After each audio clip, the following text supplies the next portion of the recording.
blossom each day, we shall have pleasure untold. Sing and be happy, press on to the goal. Trust in Him, will lead to peace, will keep your soul. Let the ball be faithful, look to Him and pray. Lift your voice and praise His song. Sing and be happy today. Amazing grace, how sweet the sound that saved a wretch like me.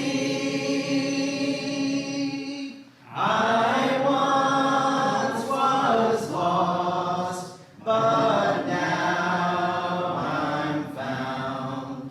Was blind, but now I see. Was grace that taught my heart to fear, and grace my fears relieved. How precious did that grace appear, the hour I first believed. Through many dangers, toils, and snares, I have already come. 'Tis grace hath brought me safe thus far, and grace will lead me home. When we've been there 10,000 years, bright shining as the sun, we no less haste to sing God's praise than when we first begun. If the skies above you are gray, you are feeling so blue. If your cares and burdens seem great all the whole day through, there's a silver lining that shines in the heavenly land. Look by faith and see it, my friend. Trust in His promises grand. Sing and be happy, press on to the goal. Trust in Him, will lead to peace, will keep your soul. Let the one be faithful, look to Him and pray. Lift your voice and praise Him in song. Sing and be happy today. Often we are troubled and tired, sick with sorrow and pain. There are others living in sin, blessed with earthly gain. Take new courage, we cannot tell what the morrow may bring. When the dark clouds vanish away, then your heart truly can sing. Sing and be happy, press on to the goal. Trust in Him, will lead to peace, will keep your soul. Let the one be faithful.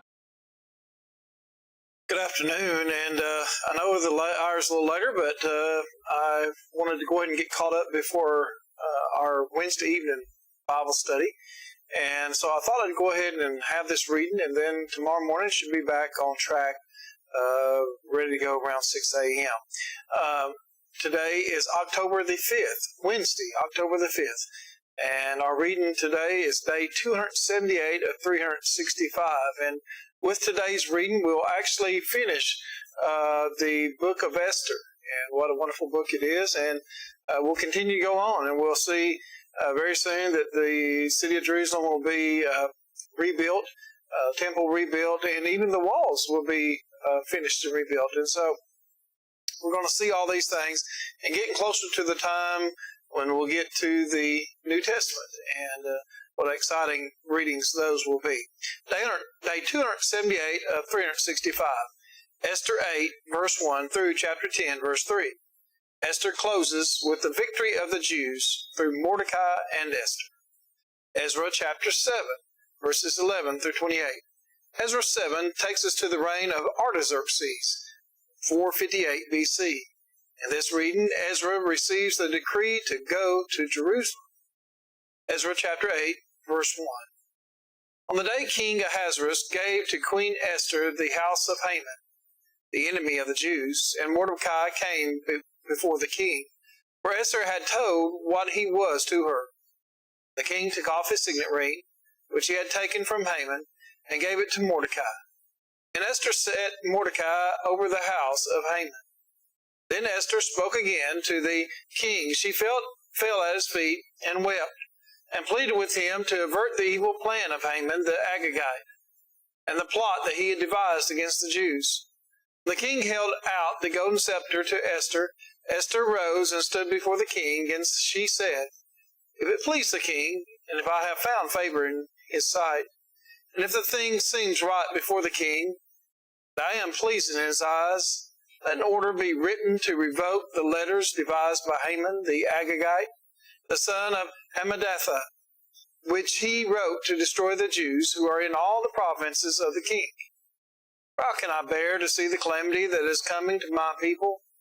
Or how can I bear to see the destruction of my kindred?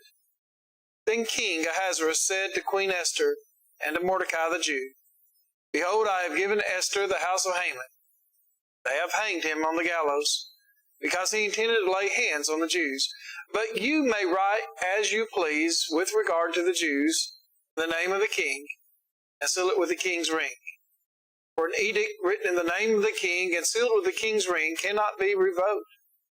The king's scribes were summoned at that time in the 3rd month, which is the month of Sivan, on the 23rd day.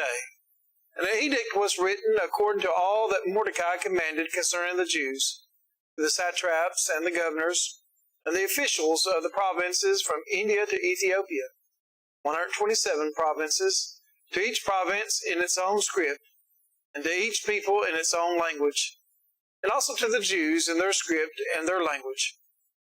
And he wrote in the name of King Ahasuerus and sealed it with the king's signet ring. Then he sent the letters by mounted couriers, riding on swift horses that were used in the king's service, read from the royal stud, saying that the king allowed the Jews who were in every city to gather and defend their lives, to destroy, to kill, and to annihilate any armed force of any people or province that might attack them, children and women included, and to plunder their goods. On one day throughout all the provinces of King Ahasuerus, on the 13th day of the 12th month, which is the month of Adar. A copy of what was written was to be issued as a decree in every province, being publicly displayed to all peoples. The Jews were to be ready on that day to take vengeance on their enemies.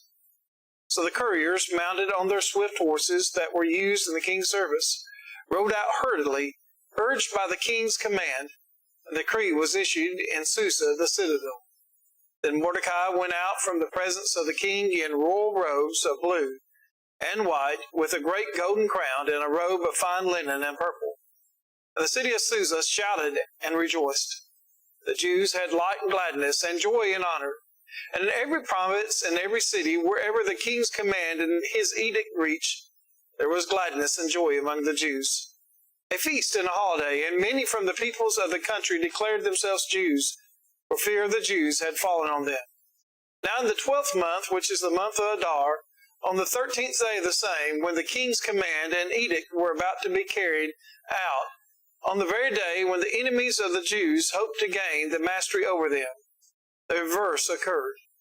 The Jews gained mastery over those who hated them, The Jews gathered in their cities throughout all the provinces of King Ahasuerus to lay hands on those who sought their harm.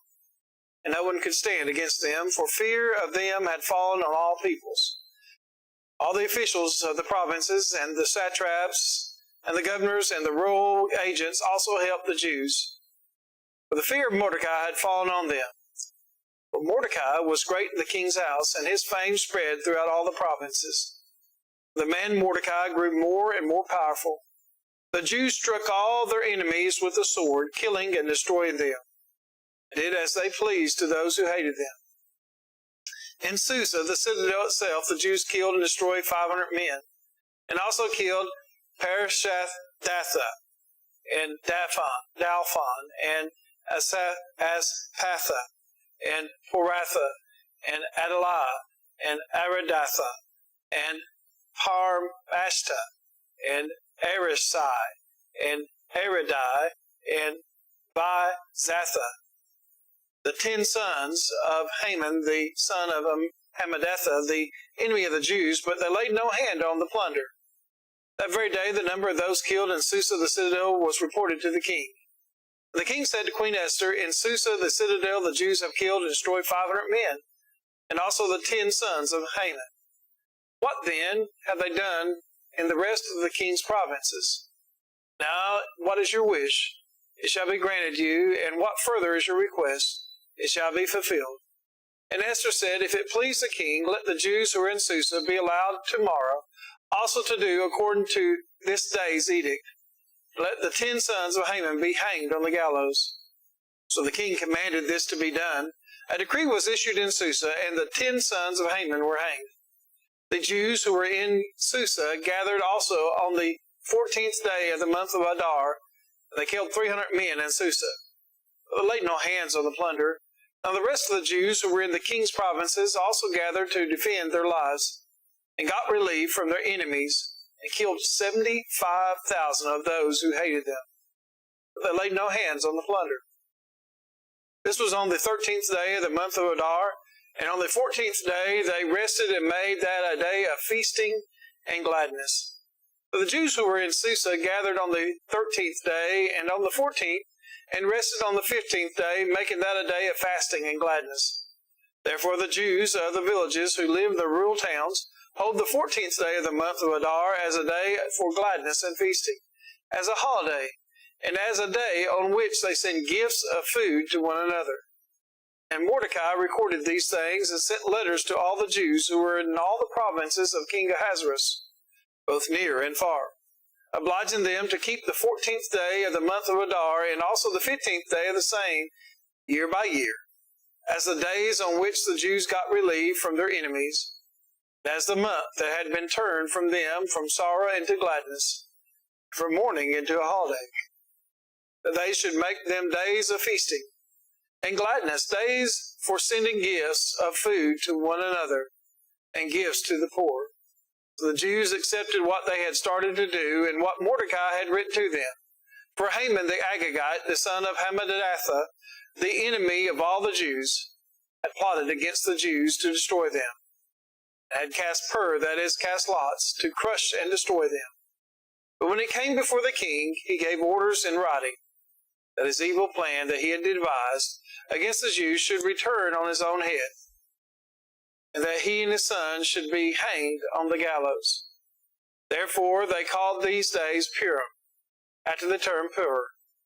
Therefore, because of all that was written in this letter, and of what they had faced in this matter, and what that had happened to them, the Jews firmly obligated themselves and their offspring, and all who joined them, that without fail they would keep these 2 days according to what was written, and at that time appointed every year, that these days should be remembered and kept throughout every generation and every clan, province, and city, that these days of Purim should never fall into disuse among the Jews, nor should the commemoration of those days cease among their descendants.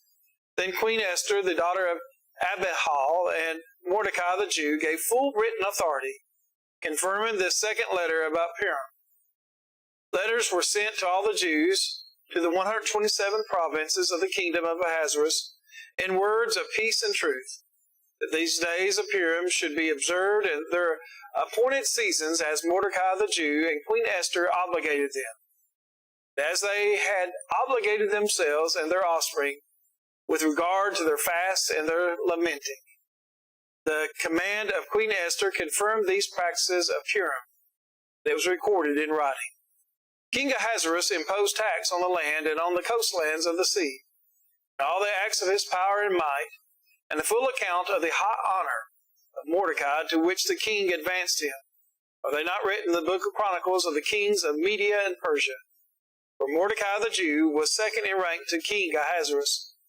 He was great among the Jews and popular with a multitude of his brothers, for he sought the welfare of his people, spoke peace to all his people.